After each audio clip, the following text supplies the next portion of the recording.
En el estrecho de Hormuz, cada día pasan 140 barcos cargados de petróleo. Tánkers enormes, de 300 metros de eslora, cargados con millones de barriles de crudo que alimentan las economías del mundo. El mundo los mira. Los analistas los cuentan. Los gobiernos los protegen. Pero en el fondo de ese mismo estrecho, a decenas de metros bajo esos barcos, hay algo que nadie está mirando. Cables de fibra óptica del grosor de una manguera de jardín, tendidos silenciosamente en el lecho marino, sin guardias, sin protección militar, sin que casi nadie en el mundo sepa que están ahí. Y si esos cables desaparecen, el mundo no se queda sin gasolina, se queda sin internet, sin bancos, sin comunicaciones militares, sin bolsas de valores. Lo que duerme bajo Hormuz es el arma invisible que nadie está vigilando. Imagina un mapa del mundo visto desde el fondo del océano. Lo que verías no son países ni fronteras, verías cables, millones de kilómetros de cables de fibra óptica cruzando el Atlántico, el Pacífico, el Índico, el Mar Rojo. Una telaraña gigante tendida en el lecho marino que conecta cada continente con los demás. Hoy existen más de 600 cables submarinos activos en el mundo. En total suman más de 1,5 millones de kilómetros. Suficiente para rodear la Tierra 37 veces.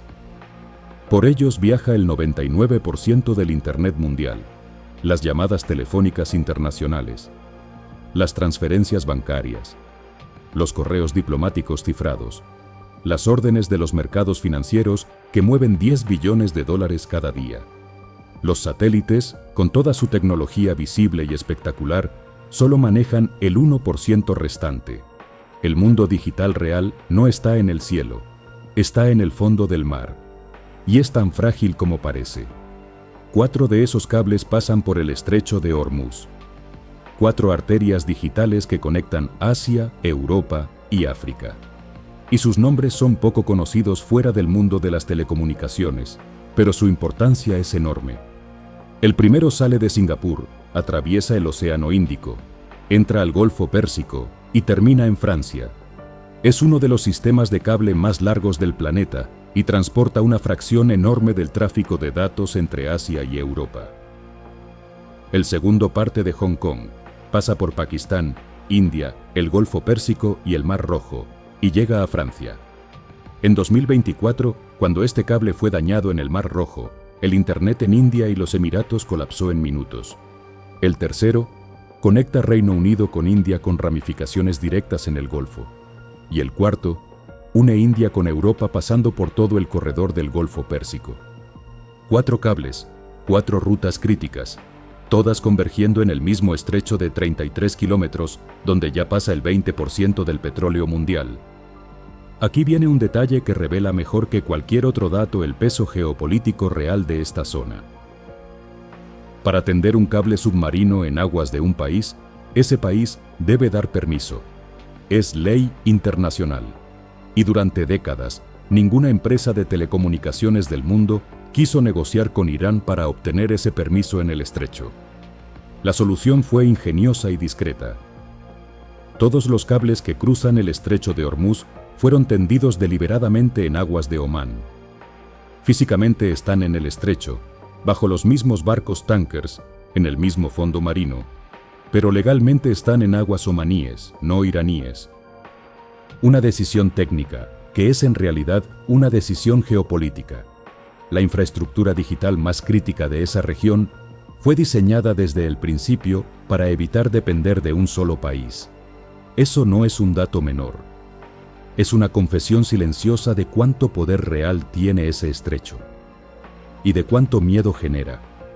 Un barco pesquero, un ancla de acero de varias toneladas cayendo al fondo del mar. Ese es el principal enemigo de los cables submarinos en el mundo. El 60% de todas las roturas de cables submarinos ocurren por accidentes, anclas que se enganchan, redes de pesca que arrastran, actividad sísmica que mueve el lecho marino. No hacen falta misiles ni operaciones militares secretas. Basta con un barco en el lugar equivocado. Y cuando un cable se rompe, repararlo no es una operación rápida. En todo el mundo existen apenas 60 barcos especializados capaces de llegar al fondo del mar y empalmar cables de fibra óptica. Solo 60 para 1,5 millones de kilómetros de infraestructura. Cuando hay una rotura, el barco más cercano puede tardar entre 2 y 4 semanas solo en llegar al punto de falla. Y eso si la zona es segura.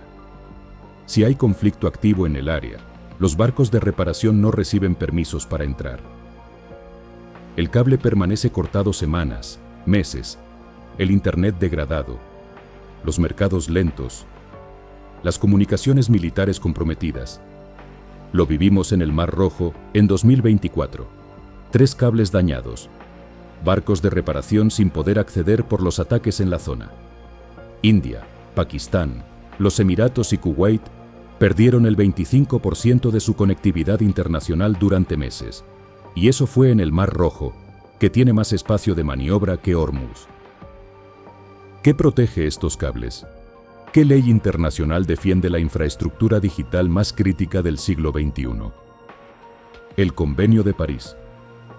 Firmado en 1884, hace 142 años, cuando no existían los aviones, cuando los coches eran un experimento, cuando la radio no había sido inventada todavía. Esa ley dice que dañar un cable submarino es un delito internacional. Pero las sanciones son mínimas, y en aguas internacionales la aplicación es casi imposible. No existe una fuerza policial submarina. No hay un tribunal internacional con poder real para perseguir a quien corte un cable en el fondo del Océano Índico. En febrero de 2026, la ONU organizó en Oporto la segunda cumbre internacional sobre resiliencia de cables submarinos. Gobiernos, empresas y expertos reunidos para discutir exactamente este problema. El mensaje fue unánime. El mundo depende de esta infraestructura para funcionar, y el marco legal que la protege tiene 142 años de antigüedad. Durante décadas, los cables submarinos fueron propiedad de consorcios de telecomunicaciones: Deutsche Telekom, Orange, Tata Communications, Verizon, empresas especializadas, relativamente neutras, cuyo negocio era simplemente mantener los cables funcionando. Ese modelo está desapareciendo. Google, Meta, Amazon y Microsoft llevan años construyendo sus propios cables submarinos privados. Ya no quieren pagar a terceros para mover sus datos. Quieren controlar toda la infraestructura desde el servidor hasta el usuario final. Meta acaba de anunciar el cable submarino más largo jamás construido. 50.000 kilómetros de fibra óptica que rodearán el planeta conectando Estados Unidos directamente con América del Sur, África y Medio Oriente. Una sola empresa privada, dueña de la columna vertebral digital de 3 continentes. Y China controla una parte importante de los 60 barcos especializados que reparan los cables cuando se rompen. En un escenario de conflicto en el Pacífico o en el Golfo, China tiene capacidad real para decidir qué cables se reparan primero. ¿Y cuáles esperan? El Internet físico del mundo se está repartiendo silenciosamente entre un puñado de empresas privadas y potencias geopolíticas, sin debate público, sin votaciones, sin que casi nadie lo esté mirando. El estrecho de Hormuz tiene 33 kilómetros en su punto más angosto. Por arriba, 140 barcos cargados de petróleo cada día. Por abajo, 4 cables de fibra óptica del grosor de una manguera de jardín. Protegidos por una ley de 1884, reparables solo por 60 barcos en todo el mundo. Tendidos en el fondo del mar sin armadura, sin guardia, sin defensa real. Diseñados para evitar a Irán desde el principio, porque nadie confió en pedir permiso. El siglo XX se disputó por el petróleo.